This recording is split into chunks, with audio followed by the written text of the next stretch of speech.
Assalamualaikum warahmatullahi wabarakatuh. Nama saya Rizky Guntur Nuryawan dari kelas A dengan NIM 2006024. Di sini saya akan menjelaskan tentang tabel perbandingan riset dari dua jurnal yang saya analisis dan saya baca. Yang pertama yaitu tentang jaringan saraf tiruan jurnal yang pertama yaitu yang berjudul Penentuan Arsitektur Jaringan Saraf Tiruan, Back Propagation, Bobot Awal dan Bias Awal menggunakan algoritma genetika. Autor yaitu Swehendra dan Wardoyo. Tahun 2015 menggunakan metode Back Propagation dan algoritma genetika. Jumlah atribut tidak dijelaskan dan hasilnya adalah akurasi dan lama pembelajaran yang dihasilkan.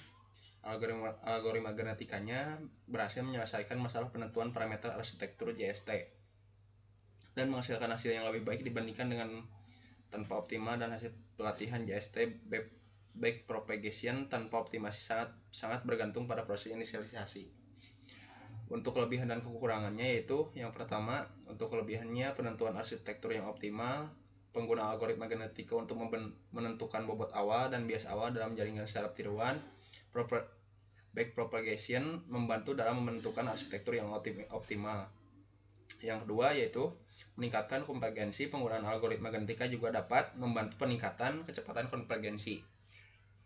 Untuk kekurangannya, tidak diterapkan jenis fungsi aktivasi dan parameter learning rate dalam mempresentasikan kromosom untuk mengetahui fungsi aktivitas dan learning rate.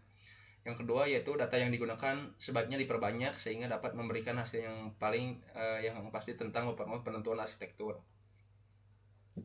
Jurnal yang kedua yaitu tentang algoritma genetika yang berjudul Sistem Informasi Penjadwalan Mata Kuliah menggunakan algoritma genetika berbasis web.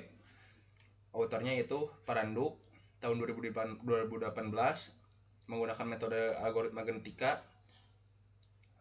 Dan hasil dari jurnal ini adalah penerapan algoritma genetika yang digunakan pada penyusunan jadwal mata kuliah khususnya di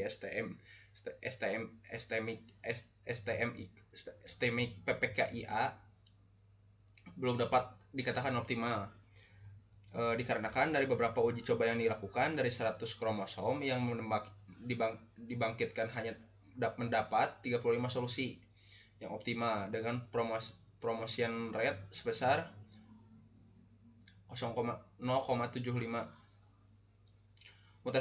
mutasinya sebesar 0,40 dan jumlah generasi adalah 10.000.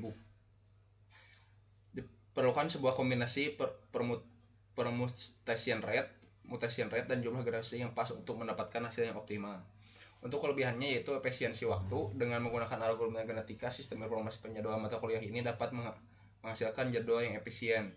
Untuk yang kedua, optimalisasi jurnal ini mengusulkan penggunaan sistem berbasis web yang memungkinkan optimasi proses penjadwalan mata kuliah. Dengan adanya sistem ini, pengguna dapat memasukkan data referensi tersebut dan sistem akan menghasilkan jadwal secara otomatis.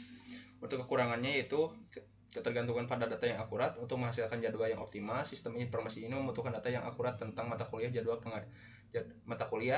pengajar, ruang kelas, dan preferensi pengguna.